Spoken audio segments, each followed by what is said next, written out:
Mi nombre es Juliet Anderson y tengo 28 años. Tenía 7 años la primera vez que mi papá me llamó mentirosa delante de otras personas. Estábamos en la fiesta de cumpleaños de mi tía y, sin querer, tiré un vaso de jugo. Le dije que se me había resbalado. Él miró a la mesa llena de familiares y dijo: «Ella siempre dice eso. Nunca tiene la culpa». Todos se rieron. Yo no. En ese momento nació algo dentro de mí, una comprensión silenciosa y profunda de que, sin importar lo que dijera o hiciera, mis padres ya habían decidido quién era yo. Y durante los siguientes 21 años traté de demostrarles que estaban equivocados. Me vestía de la manera correcta. Hablaba con cuidado. Pedía perdón primero, incluso cuando no había hecho nada malo. Me convertí en alguien irreconocible solo para ganarme una versión de amor que siempre parecía estar 2 pasos delante de mí. Entonces conocí a Qayyum Reed. Tenía 31 años, era ingeniero civil, de manos firmes y un corazón aún más firme. Nos conocimos hace 3 años en un evento benéfico en una terraza. Él estaba ahí por un compañero de trabajo y yo por un cliente. Apenas 4 minutos después de conocernos, me tiró su bebida encima de la chamarra. Se disculpó con tanta sinceridad que, en vez de sobresaltarme, me eché a reír. Al final de la noche ya habíamos intercambiado números y tenido una conversación que se sintió como volver a respirar después de aguantar el aire durante años. Con él no necesitaba hacerme pequeña. No se intimidaba cuando yo era directa. Me hacía preguntas y realmente esperaba las respuestas. Después de 14 meses de noviazgo, me pidió matrimonio en la cocina de nuestro departamento. No hubo un gran gesto romántico. Solo él, arrodillado, sosteniendo un anillo que le había dejado su abuela y con la voz quebrándose un poco al decir mi nombre. Acepté antes de que terminara la pregunta. Fijamos la boda para un sábado de finales de septiembre. La cena de ensayo sería el viernes anterior, en un salón privado de un restaurante llamado Brennan's. Habría velas por todas partes y las personas más importantes de nuestras vidas estarían reunidas para celebrar algo que yo había esperado sentir toda mi vida: ser elegida. A mis padres nunca les cayó bien Qayyum. Mi papá, Leonard Anderson, pensaba que era demasiado callado, demasiado sereno, que no era lo suficientemente impresionante según los estándares que guardaba en su cabeza, como si llevara un libro de cuentas.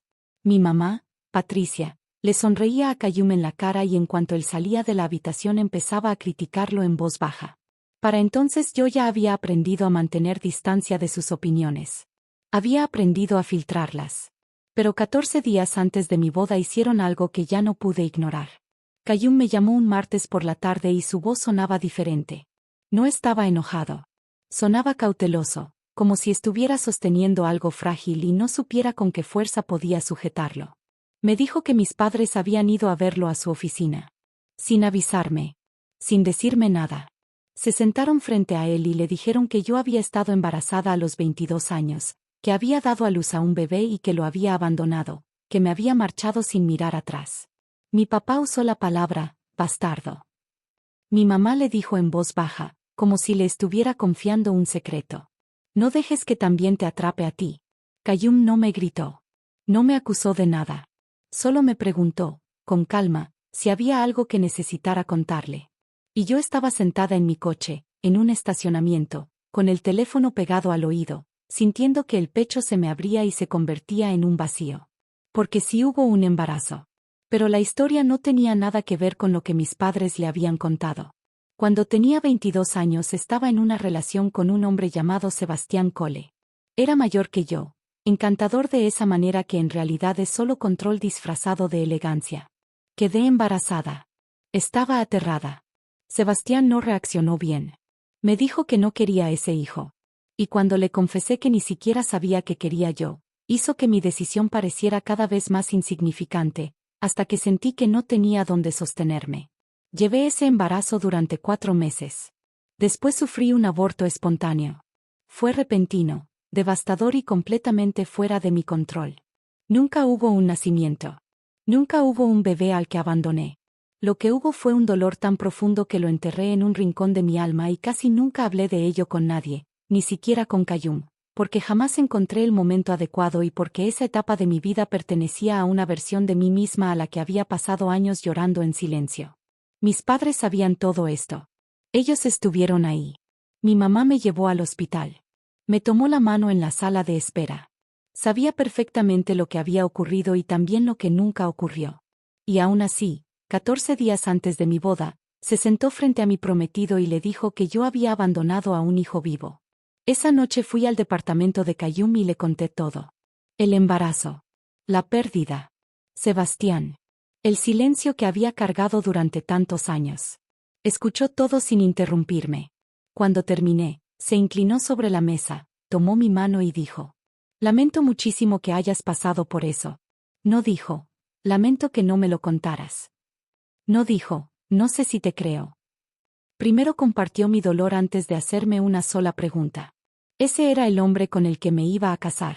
Pero el daño que mis padres habían sembrado seguía ahí, sentado entre nosotros. Y yo sabía que no desaparecería solo porque Cayum fuera una buena persona. Mis padres habían calculado eso. Sabían que una semilla de duda plantada tan cerca de una boda podía abrir una grieta que ningún amor logra cerrar por completo. Lo que no calcularon fue quién cruzaría la puerta de nuestra cena de ensayo el viernes siguiente y lo que traería consigo al llegar. La cena de ensayo debía ser la calma antes de la hermosa tormenta del día de nuestra boda. El restaurante Brennan se había transformado en algo sacado de un sueño. Una iluminación ámbar y suave sobre las paredes de ladrillo expuesto, mesas largas cubiertas con manteles color crema, arreglos de eucalipto y velas titilando dentro de recipientes de cristal que reflejaban la luz sobre los rostros de las personas que más queríamos. Cayum estaba cerca de la barra con su hermano, riéndose de algo. Tenía el cuello de la camisa abierto y cada pocos minutos sus ojos encontraban los míos al otro lado del salón, como siempre hacía. Como si necesitara comprobar que yo seguía siendo real. Por un instante, de pie en la entrada con mi vestido azul marino, casi me permití creer que las 2 semanas anteriores nunca habían sucedido. Que mis padres no habían hecho lo que hicieron. Que la herida ya había cicatrizado. Mis padres estaban sentados al fondo de la mesa.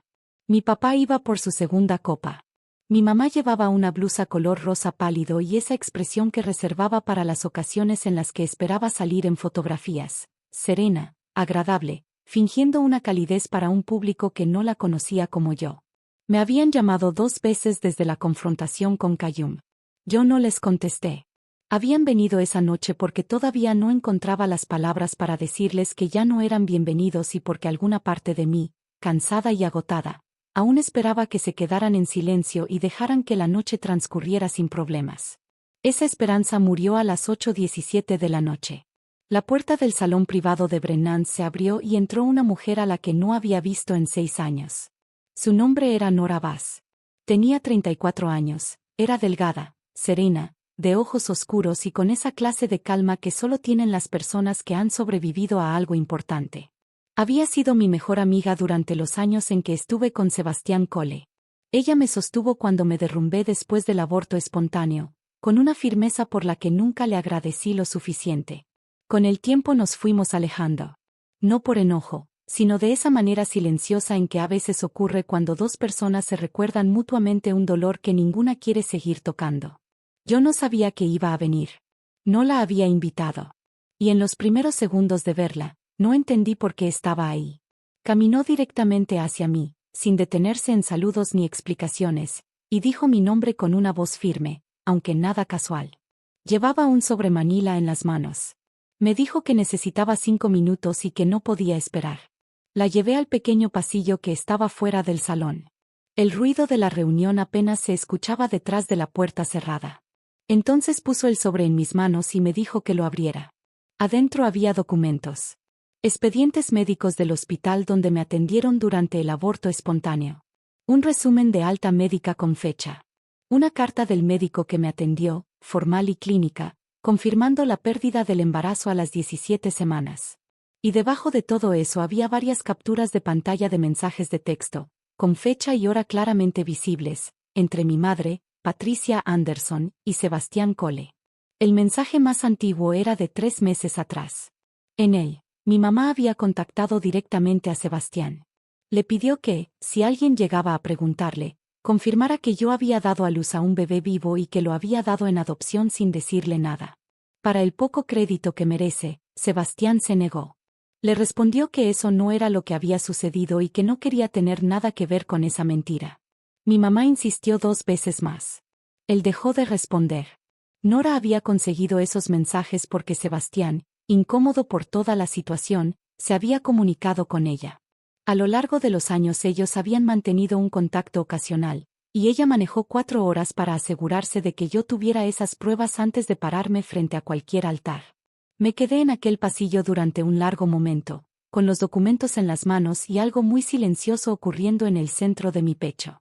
No era exactamente enojo. Era algo más viejo y más profundo que la rabia.